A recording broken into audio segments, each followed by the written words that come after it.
Study with Anoop sir channel में आपका हार्दिक स्वागत है। दोस्तों, मैं बहुत बिजी था, किसी कारणवश तो वीडियो नहीं बना पाया। अब मैं रोज़ आप लोगों के लिए वीडियो बनाऊंगा, तो please share and subscribe this channel. अगर आप किसी भी परीक्षा की तैयारी करते हैं तो इस चैनल को ज़रूर सब्सक्राइब कर लें। हम आपके लिए बहुत सी अच्छी वीडियो लेकर आता रहूँगा। तो चलिए शुरू करते हैं। आज का हमारा टॉपिक है हिंदी में रस। तो देखिए यहाँ पे रस किस तरह पढ़ाया जाता है। अन्य टीचर रस किस तरह पढ़ाते हैं, आपको यहाँ रस इस तरह पढ़ाया जाएगा कि आपको एकदम परीक्षा में सटीक मिलेगा और समझ में भी अच्छा आएगा। तो आइए स्टार्ट करते हैं रस के बारे में। रस का हिंदी में अर्थ अर्थात रस की परिभाषा रस्यते इति रसा कहते हैं। कुमार संभव में पानी, तरल और द्रव के अर्थ में रस का शब्द का प्रयोग किया गया है। रस को पानी भी कहा जाता है, द्रव और तरल। तुलसीदास की एक बुक है कुमार संभवम,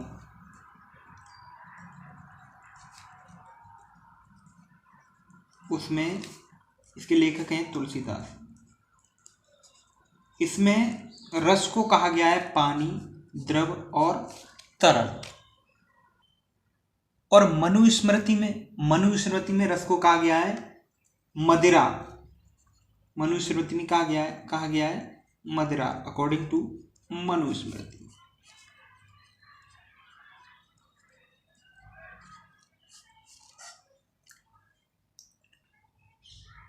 अब रस की परिभाषा देख लीजिए। रस की असली परिभाषा क्या है? जहां किसी घटना को देखने, सुनने, समझने के बाद मानव मन में कोई भाव वहे, उसी का नाम रस है। अर्थात रस का तात्पर्य निचोड़ से भी है। अब रस का दूसरा अर्थ क्या है? निचोड़। तो मानव मन में उत्पन्न होने वाले कोई भी भाव को हम रस के रूप में प्रदर्शित कर सकते हैं। अब देखिए, भरत मुनि की एक बुक है नाट्य शास्त्र, उसमें रस के लिए क्या कहा गया है? विभाव, अनुभाव या व्यभिचारी भाव के संयोग से रस की निष्पत्ति होती है। विभाव,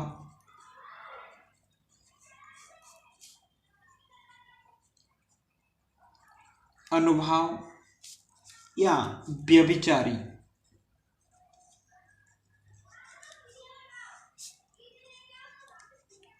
भाव से रस की निष्पत्ति होती है।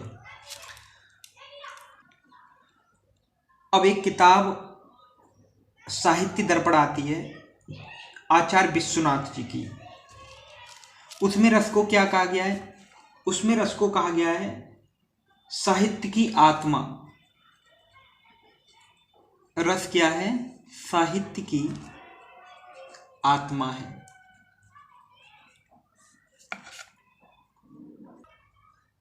अब आप लोग हेडिंग डालिए रस के पक्ष। रस के दो पक्ष हैं। नंबर 1 कृति और नंबर 2 पाठक। अब यहां समझ लीजिए, कृति का होता है, कृति का अर्थ किया हुआ या रचना, अर्थात जिससे रस निकले उसे कृति कहते हैं। कृति का अर्थ होता है किया हुआ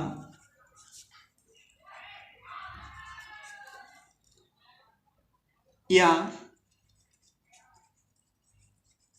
रचना। अब पाठक का अर्थ समझ लीजिए। पाठक का अर्थ होता है पढ़ने वाला।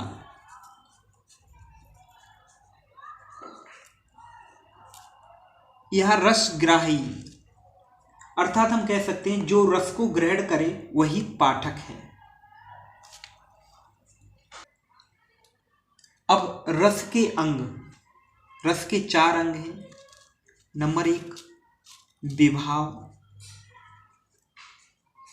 नंबर 2 अनुभाव, नंबर 3 संचारी या व्यभिचारी भाव,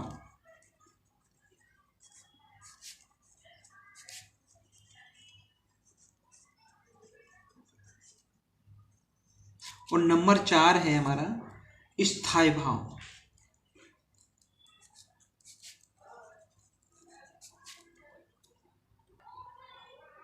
अब देखिए यहाँ एक अपवाद, और वैसे तो रस के 4 अंग हैं, विभाव, अनुभाव, संचारी या व्यभिचारी भाव, लेकिन एक विद्वान हुए आचार्य भरत मुनि, आचार्य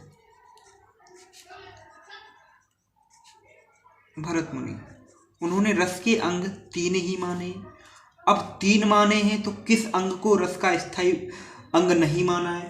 तो उन्होंने स्थायी भाव किसको नहीं माना है? आचार्य भरत मुनि के अनुसार स्थायी भाव को उन्होंने रस का अंग नहीं माना है। अब बात आती है कि आचार्य भरत मुनि ने स्थायी भाव को रस का अंग नहीं माना है, तो स्थायी भाव को क्या माना है? तो स्थायी भाव को उन्होंने लक्ष्य माना है। ये बहुत इंपॉर्टेंट क्वेश्चन है, आपको ये कहीं नहीं मिलेंगे। लक्ष्य माना है।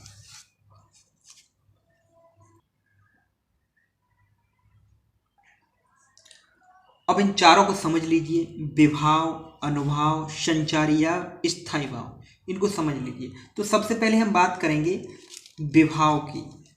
विभाव होता क्या है? तो विभाव का मतलब होता है, हिंदी में अर्थ होता है विशेष। वि मतलब होता है विशेष, और भाव मतलब होता है भावना। तो वि प्लस भाव का मतलब हुआ विशेष भावना। अब देख लीजिए विभाव की परिभाषा क्या होती है? जहां किसी घटना को देखने, सुनने या समझने के बाद मानव मन में कोई विशेष पैदा हो जाए उसे विभाव कहते हैं। विभाव के 2 भेद हैं। नंबर 1 आलम्बन विभाव,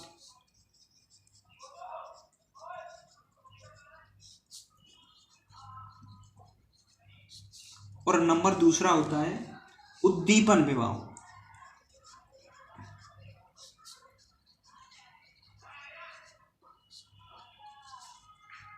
अब देखिए आलम्बन विभाव का मतलब होता है आधार, बेस, और इसका मतलब होता है जगह देना, टू अवेक, ये होता है इसका मतलब। अब आलम्बन विभाव के भी 2 भाग हैं।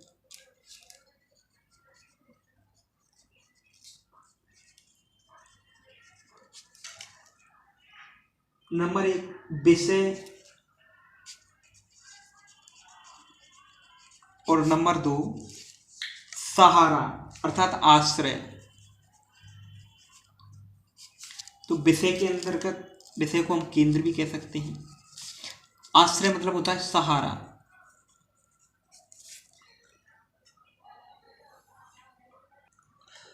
अब हम नंबर 2 की बात करते हैं, अनुभाव।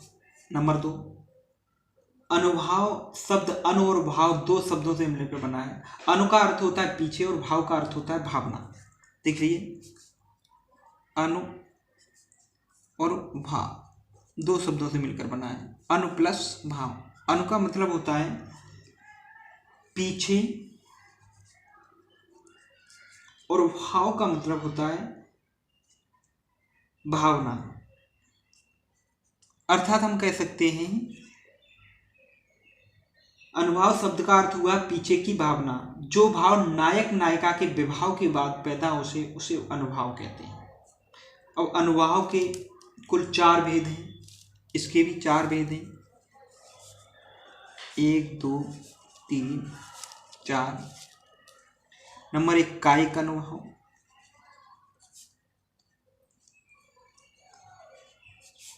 नंबर 2 वाचिक अनुभाव,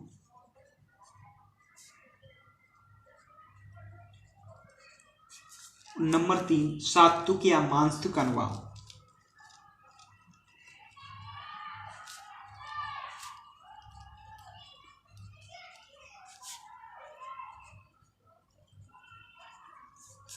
और नंबर 4 आहार्य अनुभाव।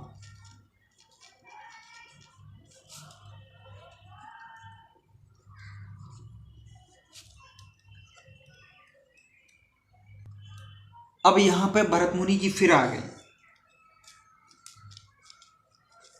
अब भरत मुनि के अनुसार अनुभाव के कुल 3 ही वेद हैं। अब 3 वेद हैं तो उन्होंने ऊपर के 3 को माना है, कायिक, वाचिक, सात्विक।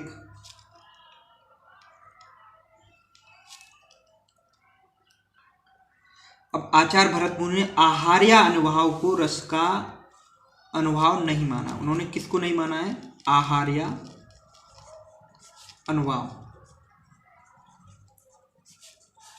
नहीं माना। ऊपर के 3 माने हैं, लेकिन भरत मुनि ने आहार्य अनुभाव को रस का अंग या अनुभव नहीं माना। क्वेश्चन बनता है आचार्य भरत मुनि ने रस का अनुभव किसको नहीं माना है? तो आहार्य अनुभव।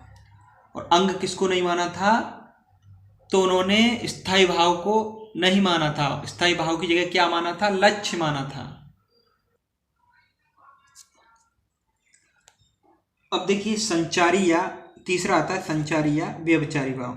संचारी या व्यभिचारी भाव का मतलब होता है संचरण करना या बहना। अब सबसे इंपॉर्टेंट बात आती है कि संचारी भाव की संख्या कितनी होती है? तो संचारी भाव की संख्या कुल कितनी होती है? 33। बताइए संचारी भाव होता क्या है? जैसे गर्व, किसी के चेहरे पे गर्व, गिलानी, लज्जा या शंका जैसी स्थिति पैदा होती है, वहां व्यक्ति के द्वारा संचारी या व्यभिचारी भाव प्रदर्शित किया जाता है। लेकिन बीच में एक और लेखक कूद पड़े, आचार्य रामचंद्र शुक्ल। आचार्य रामचंद्र शुक्ल, इन्होंने क्या किया? संचारी भाव की संख्या कितनी मानी है आचार्य रामचंद्र शुक्ल के अनुसार? 34। अब 34 मानी है तो उन्होंने किसको 34वां संचारी भाव माना है?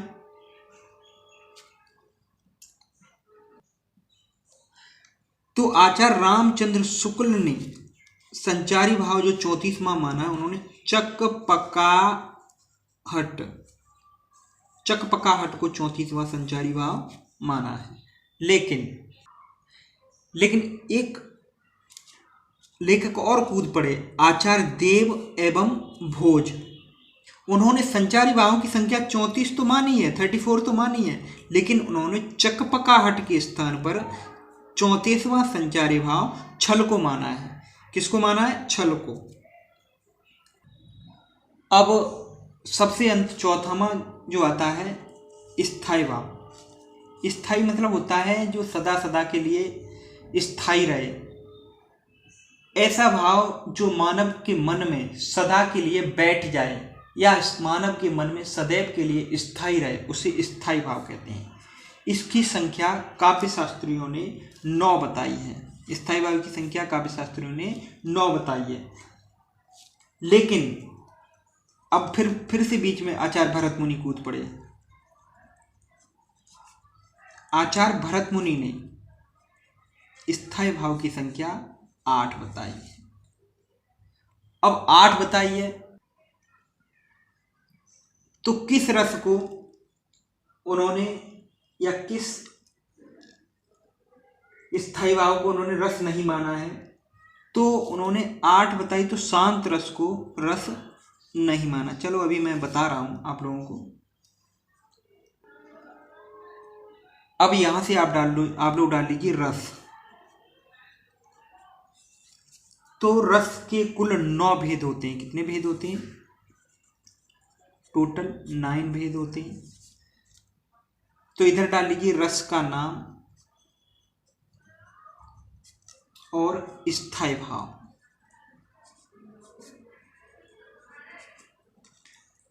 तो श्रृंगार रस का स्थायी भाव क्या होता है? रति को ही दूसरे शब्दों में प्रेम कहते हैं, रति या प्रेम। दूसरा आता है वीर रस। तो वीर रस का स्थायी भाव क्या होता है? उत्साह।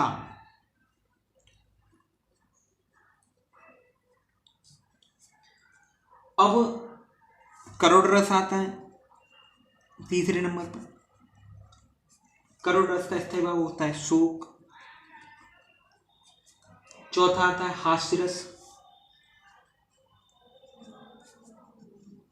इसका स्थायी भाव हास्य होता है या हर्ष होता है। पांचवा आता है भयानक रस,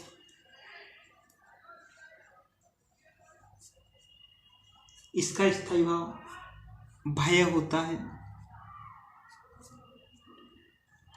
छठवां आता है रौद्र रस, जिसका स्थायी भाव होता है क्रोध। सातवां आता है विभत्स रस,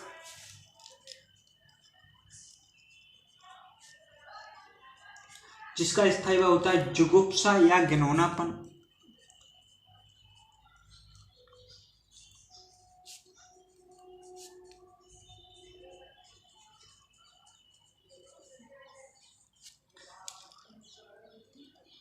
अद्भुत रस,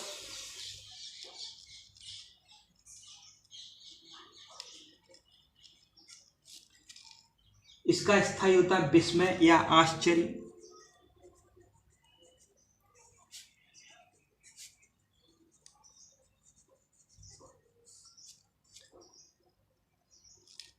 शांत रस, जिसका स्थायी भाव होता है निर्वेद, वैराग्य या सम। निर्वेद, वैराग्य या शम।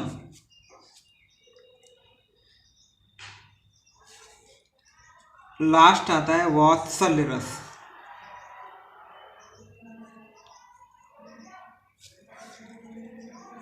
जिसका स्थायी भाव होता है वत्सल।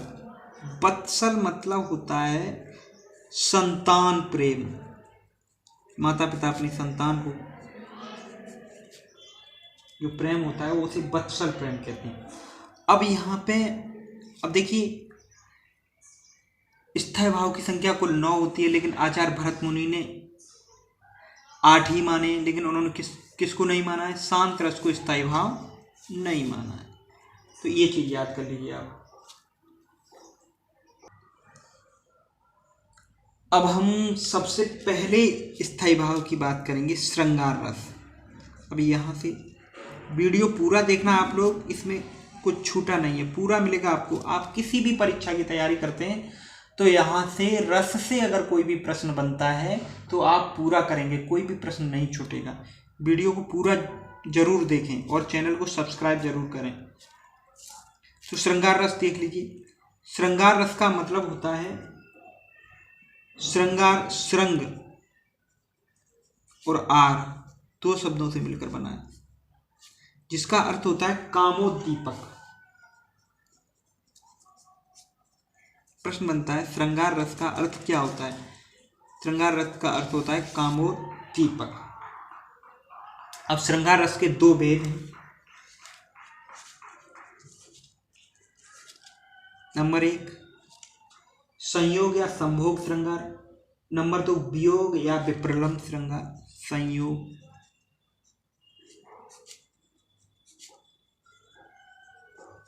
संभोग श्रृंगार, वियोग या विप्रलंब श्रृंगार।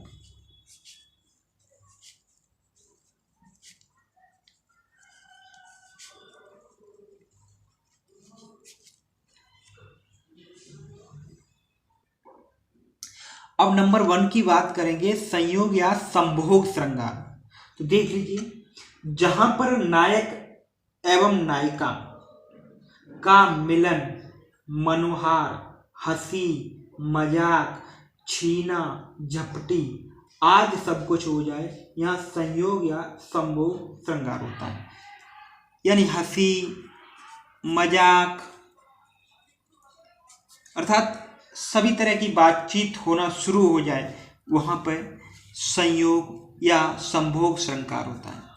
नायक और नायिका के बीच हंसी मजाक छीना झपटी या सभी तरह की बात होना शुरू हो जाए, वहाँ पर संयोग या संभोग श्रृंगार होता है। इसके लिए एक दोहा है, बतरस लालच लाल की मुरली धरी लुकाए, सोह करे भोहन हसे, देन कहे नट जाए। बतरस लालच लाल की,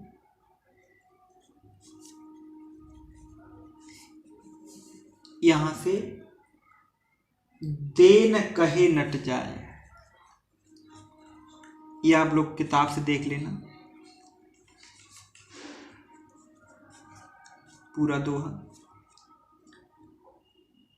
दूसरा हम कह सकते हैं, राम के रूप निहारत जानकी, कंगन के नग की परछाई, तात समय सुध भूल गई, कर टेक रही पलटारत नाही। ये तुलसीदास ने लिखा है। तो यहां पर संयोग या संभोग श्रृंगार होगा। अब संयोग श्रृंगार के दो भेद होते हैं, इसके भी दो भेद हैं, नंबर 1 नंबर 2।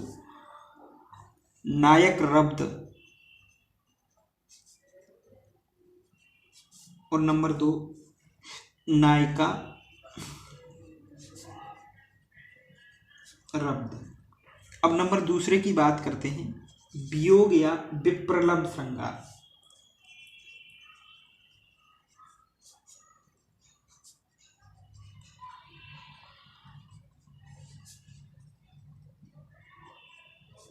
वियोग या विप्रलंब श्रृंगार, जहां पर नायक नायिका दूर दूर हों, एक दूसरे से मिलने के लिए तड़प रहे हों, वहां वियोग या विप्रलंब श्रृंगार होगा। दूर दूर हों, नायक नायिका एक दूसरे से दूर हों और मिलने के लिए तड़प रहे हों, वहां पे वियोग या विप्रलंब श्रृंगार होता है। जैसे समझ लीजिए, अति मलिन वृषभान कुमारी, हर श्रम जल अंतर तन भीगे, ता लालच न धुआवत सारी, छूटे चिकुर बदन कुमिलाने, ज्यो नलनी हिम कर की मारी, हर संदेश सुन सहज मृतक भई, एक बिरहन दूजे अल जाई।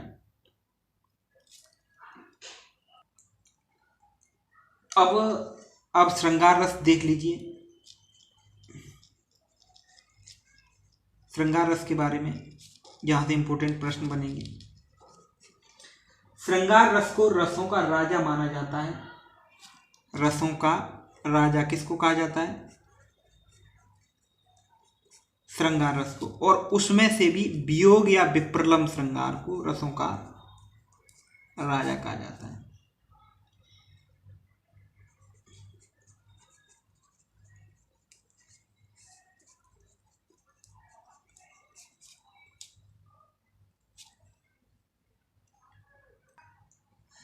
एक विद्वान हुए हैं आचार्य भोज। आचार्य भोज ने श्रृंगार रस को मुख्य रस माना है। प्रश्न बनता है, किस लेखक ने या किस आचार्य ने श्रृंगार रस को मुख्य रस माना है? तो किसने माना है? आचार्य भोज ने। अब वीर रस,